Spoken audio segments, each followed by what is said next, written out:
I'm going down to the drugstore, buy a big old skeiny yarn. I'm gonna knit me a kitten, even if you don't give a darn. Well, good morning. Welcome to episode 174 of the We Are Yarn podcast. My name's Amanda. Thank you so much for joining me in my craft room today. It's been a while since I've recorded, and I apologize for that. It's been 3 weeks.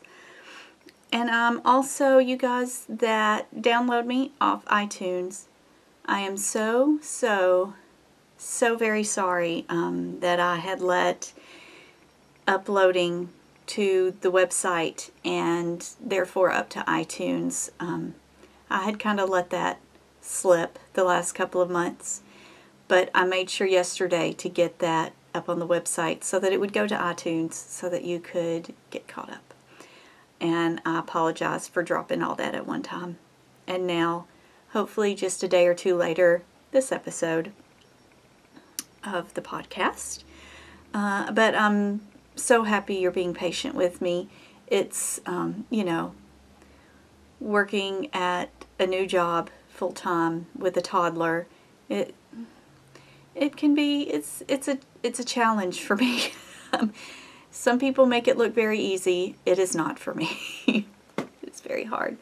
I am on cup number 3 of coffee today because we have begun weaning my child from his pacifier. I really wish I had thought about doing it a year ago, but my mother-in-law suggested that perhaps if we did it then, he would just start sucking his thumb and we would have an even bigger problem on our hands. And maybe if we cut it off when he was a little bit older, that he wouldn't do that. And I really wish I had just done it sooner, because it's a nightmare. We're not sleeping very well. He's not a really loud, he doesn't cry and whine, but he's not happy and is throwing more fits than I care to talk about and not napping, and we're all very tired right now. But he's off having a good time with his grandmother. I'm going to try to stop messing with my hair. I think today, as part of my vacation, I'm going to go get my hair cut. And then I'll stop touching it. But I have stuff to talk about. It is now officially the final quarter of the year-long sweater along. We have a couple of people, 3 people maybe, that have finished 4 or more sweaters this year already. So go, you guys, you're doing great. Several people who have done 3, and I'm confident will make it through to the end. I'm so thrilled that I have helped you guys along. I'm glad you've come along on this journey with me, and I'm glad that I was able to help some of you get out of your maybe your fear of sweaters, or get over your hump of having to finish sweaters, whatever. I'm just glad. I'm glad that you've been along on this journey with me for whatever reason you're here. I have started my final sweater for this quarter. It is, as usual, living in my Whimsy Stitches bag. My sweater bag. And this, it ended up, I went back and forth, but finally decided to go with, this is a free pattern. Simple Summer Tweed Top-Down V-Neck, I think is what it's called. Yeah. I'm sorry, I thought it was Isabel Kramer, and it is absolutely not. It is Heidi Kiermaier. I'm going to have to update my notes here. So this is a free pattern on Ravelry, and she tells you up front on the pattern page that it is, while it is an easy pattern to execute, she did not go above and beyond making very detailed, very line-by-line instructions on how to knit the sweater. It's very much a there are 3 things you got to be doing at the same time once you cast on. Because you cast on from the top and go down. It is V-neck. So you are working your front and back increases, you're working your shoulder increases, and you're working your V-neck increases all at the same time. And instead of, like I said, putting those out line by line, she just did 3 sections. Here's the back increases, the front and back increases, here's the shoulder increases, here's the way you're going to do your V-neck increases, and you're just going to do all that at the same time. And when I sat down to start this project, I was hoping to just sit down and it be easy and just knit, knit, knit, and it was not. That night I spent with with Excel and had to do a line by line thing for myself. So as I finish a row, I have to cross it off, and I am, looks like 22 rows in, and I have 50 rows to go before I get to, well, 37, row 36 I get to join in the round, so I'm getting very close to that. And then I make it to row 50 before I have finished the sleeve and front and back increases. So this is what we look like. So far, these are my rows. Isn't it sweet? That's the back. You're looking at the back. I'm sorry, you're looking at the inside. There we go. So this is a very interesting textured yarn. That's why I wanted to go with something just stockinette, nothing interesting, because you can see how it's, I want to call it boucle, but it's not like, it's not floofy boucle. It's just a little bit of texture, and you can see the color there. It's kind of, it goes from a olivey yellow green to a more bluish green, variegated. My yarn is Ancient Stash. I added it to my stash on Ravelry in 2009, so I'm assuming that's when I bought it, because back then I was still really, really, really good at adding things to the stash.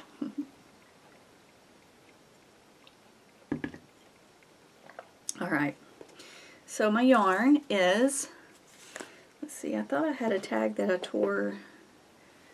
Oh, yeah. Okay, it doesn't matter. So it's Arcania, that we all know and love, right? And it's called Puin. Puin, or I'm probably pronouncing it wrong. Puin is how my Southern American tongue wants to say it. And you see, it's so old. I saved it from the Tuesday morning. I paid less than what they claim half price would be. And that it's so old, the price tag is fading. I'm really excited to be getting this out of the stash. It's been haunting me, and I have thought about giving it away, putting it on free to a good home tables, that sort of thing, but every time I would go to do that, I love this color, and it's a good color on me, and so I always knew that the pattern would come, the time would come, and now is the time. This is the pattern. So what I'm going to say is I had considered doing this for November, you know, the National Knit a Sweater Month.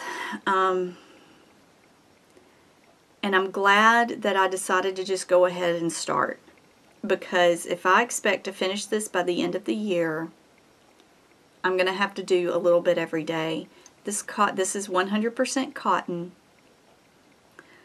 and it's a worsted Aran type weight, and I believe I'm using size, yes, I'm using size 6 needles, and it's a little tough on the hands. So I just do a little bit until my hands really start to argue about it, and then I go do something else. So that's that.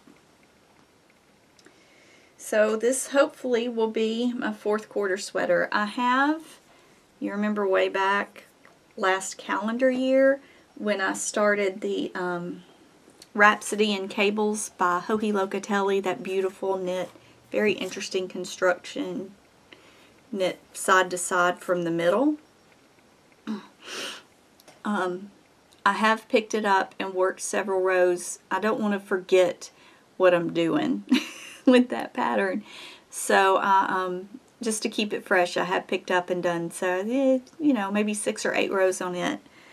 Not enough. Enough to mention, but not enough to actually drag it out and show it to you guys. But I'm excited that that's still in the works. Yeah, so that's the sweater along.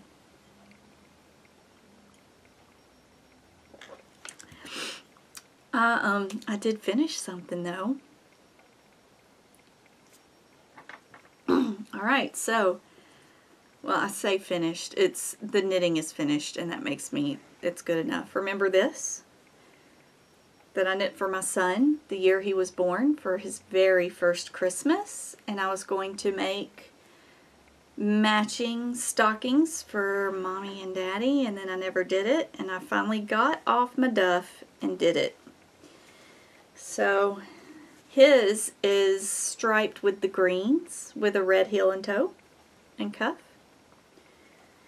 I have one now that's striped with the red and green with the light green heel and toe and cuff.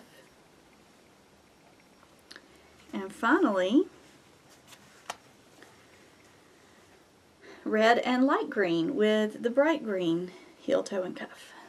So similar but not matching. And I still need to weave the ends in on these two, and then obviously put the names on it. And that's where I'm kind of stuck. Like, do I want to be Mom and Dad?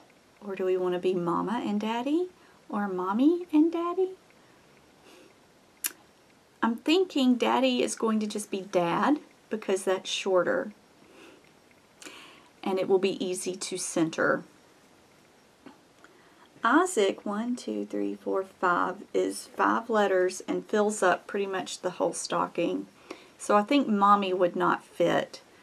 So I think I'm just going to do Mama. It'll be easy to center. And will fit. So I think that's what I'm going to do. I don't want to be Mom. I don't want to be Mom.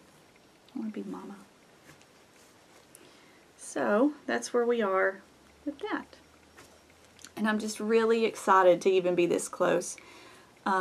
It may be that I get those ends woven in and I'm not interested in doing the duplicate stitching to put the names on. And maybe I'll just cut out some felt or construction paper and, you know, safety pin it to it for this year. Because there's only so many hours in the day. But I knit those out of Cascade 220 Superwash. Out of the, again, I think that was even Christmas Red, Kelly Green, I think. And then I don't remember what the name for the other one was.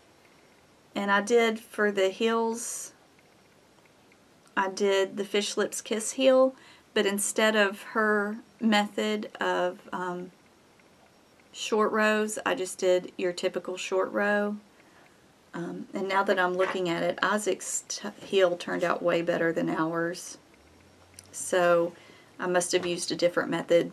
But it was so long and I didn't keep good notes because I thought I'd jump right on the other two. That's why it's important to keep good notes. And then the toe, I just did your basic, like, typical toe. It has a name. I don't know what it is. But that's what I did. I just kind of made it up as I went. I followed a pattern, sort of, that you can find the link to on my Ravelry page. And it's a free pattern. And I thought I would be clever when I was making Isaac's and modify it to be in the round. And then it was, I did poorly. So all I pretty much went by was how big to make the stripes and how many to cast on. So, because she had you doing a heel flap, and I was not interested in doing that. Okay, So after I finished that, I started, when I needed something gentler on my hands than that cotton, I picked up my dotted rays, you know, Stephen West and his dotted rays shawl. This is out of my hand spun, a loop bump, that bullseye bump that I spun many years ago. And I'm so pleased to be knitting it. I am in the next to last color. It is purple now. You see that purple? And then I had that darker navy and the turquoise, and then the kind of darker blue and the green and the darker green. And I had started with black. It does have sparkle in it. And my rows are very, very long. So this is just trucking right along. Yeah, it's a short row. You're pretty much working short rows. You don't have to do a wrap and turn because it becomes your where you put your yarn overs to make these fantastic dots, and they line up in these rays. So and I'm gonna say I'm really enjoying doing the I-cord edging, the I-cord as you go edging. I always forget about this as an option when I'm doing shawls, and I really, really love the look that it provides. And I wish I would do it on more of my shawls because I really like it. And I may start doing that, adding that to patterns on my own. This shawl is living in my Twist Bobber Studio bag. I just got this past April, and it has become one of my favorite bags. I use it. I pretty much have had a project in it since I bought it. So, isn't it sweet? It's just unique.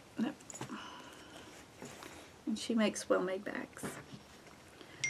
Alright, good grief.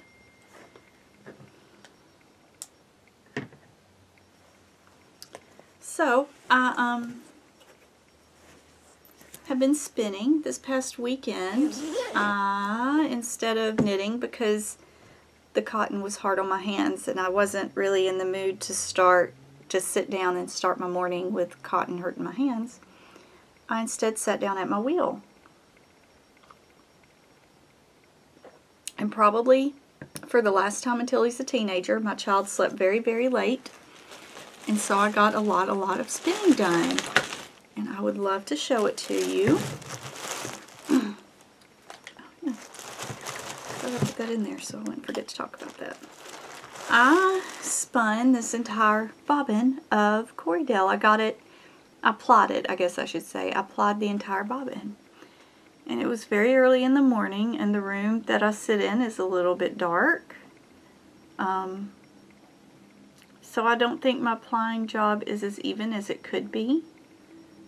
But I am not a machine. And I think it's going to be beautiful. I now have 2 bobbins, a total of 8 ounces of this white Corriedale, spun and plied.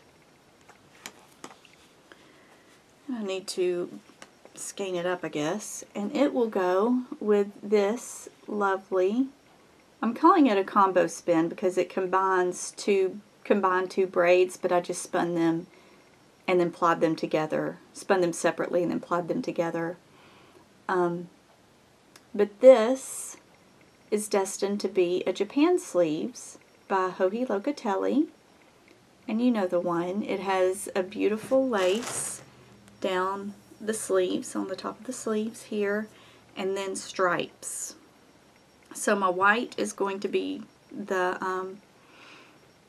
lace, and then the white and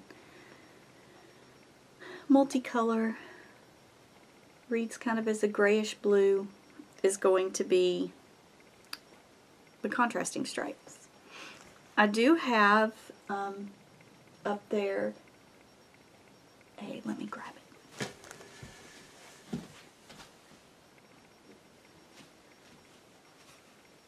So this is an 80-20 Shetland alpaca blend. There's 460 yards of fingering weight on here that I got at SAF last year from Rare Find Farm in New Hill, North Carolina. And I had bought this. It smells so sheepy. I had bought this to, I had planned to use something different for the stripes, and I was going to use this for the lace. And I am going to be honest, considering using this for the lace anyway. I'm fairly confident I would have enough yardage of the white to do that, but I'm not thinking I'm confident enough to move forward with using this on the sleeves too. So they are a similar enough natural white that I think I can get away with using this as my lace, and then the Corriedale and the combo spin for the stripes. And I think that'll make a beautiful sweater. And I will start that probably next year sometime. While we're talking about finished spinning, my husband builds RC planes. And RC planes and 3D printers, that's his thing. And I was going to say, I thought this was for a plane, but this was for a printer. So to get off cheap, he bought some motors for his 3D printer that he was building, and it did not have, the cables were not twisted, and that's what made it so cheap. Apparently you have to twist the cables, and that's something you would have to do by hand, and that's why they sell them cheap. You know, they sell them already twisted to be like, see, we've already done that part for you. Okay, well, he was complaining about it, and I was like, just come here. Come here. And I hooked one in. He wanted them cable plied, so 2 of them twisted together, and then so you'd have 4 total cables. I'm having a hard time articulating this. 4 total cables. So then you spin 2 together and 2 together, and then spin those together. Yeah. And I was like, that's a cable ply. He was like, okay. I was like, bring it here. And I pulled my wheel out. And I have a wheel with a Delta Flyer. And this is one of the times that I'm really, really pleased with the Delta Flyer. So instead of having a tiny little hole I have to pull something through, it's a triangle, a delta. And you just poke it through that triangle. So I tied one end to my Delta Flyer and spun it. And then I spun the other one, and then I twisted them back together, and it took about 60 seconds total. And he had, I guess 4, I think even more than this, but I ended up saving the day, and he was tickled pink with it. And it was magic to watch. I had never done a cable ply before, and it being this wire, you could really see the magic happen. Like, this one really looks good. Let's hold this one up. You could, just applying the 2 together, there's not a lot of magic in that. But then when you took those two plied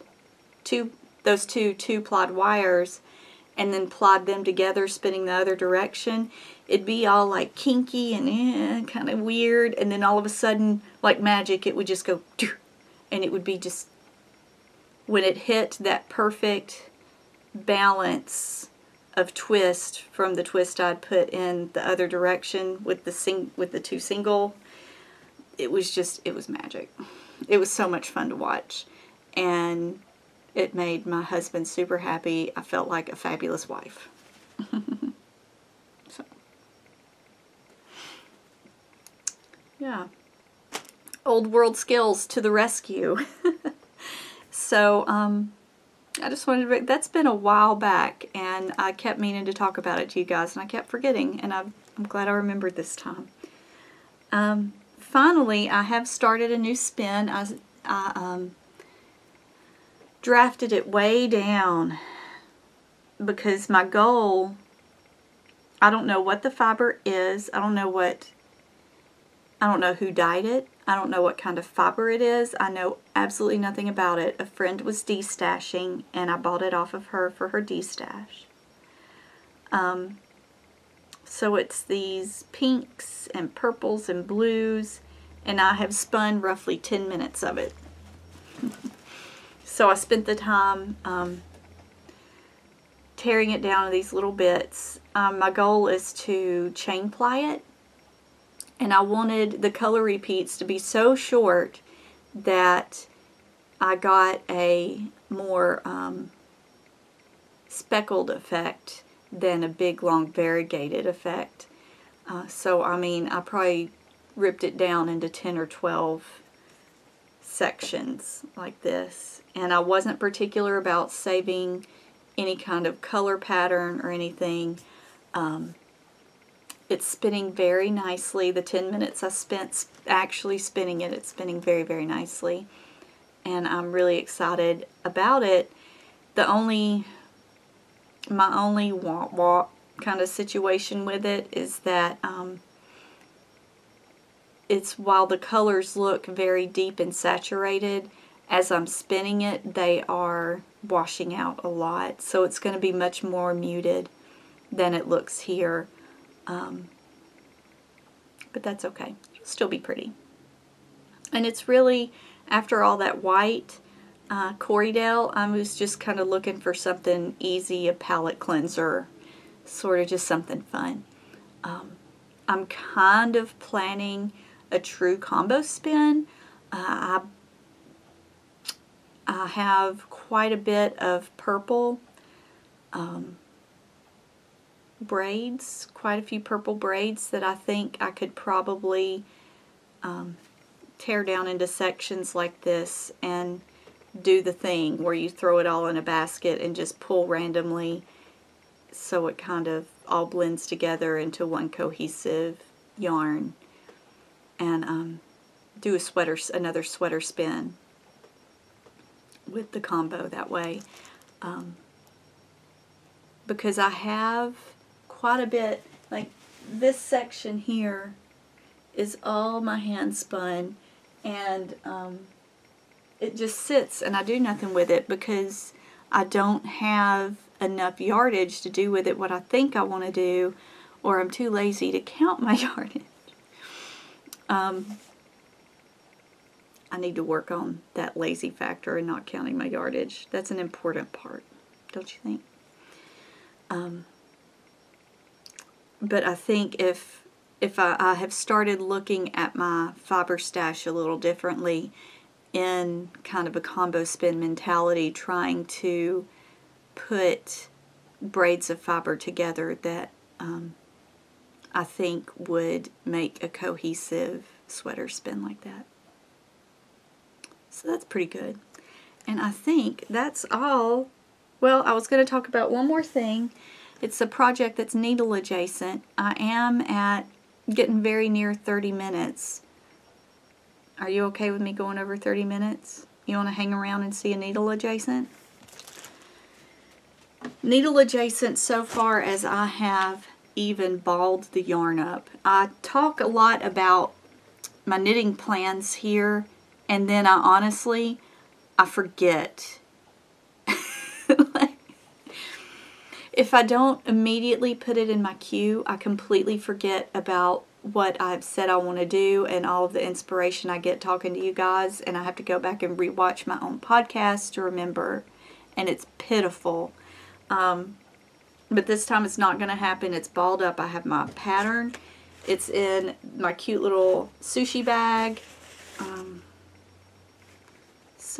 It was a big name, bag seamstress, and I don't have a tag in here or anything. I don't even remember. but it's my sushi bag. And I'm going to knit the Zarya Shawl by Amba O'Brien. So it's knit side to side and is an asymmetrical triangle with those fabulous points, chevron type look. And when you buy this, this is a pay-for pattern, $6 or $7 I believe I paid. And when you buy this one, this is the fingering weight, the Zarya, you also get Aria, which is the DK version.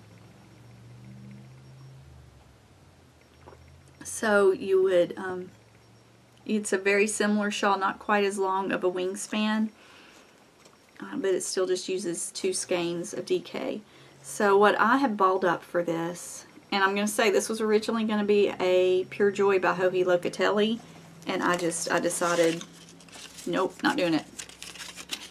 So this is Misty Mountain Makers, her Elven base, which is Superwash Merino Nylon Tencel. And this colorway is special for my LYS. A Lady Never Discusses the Size of Her Stash is the colorway name. And it's white with these pops of red and black.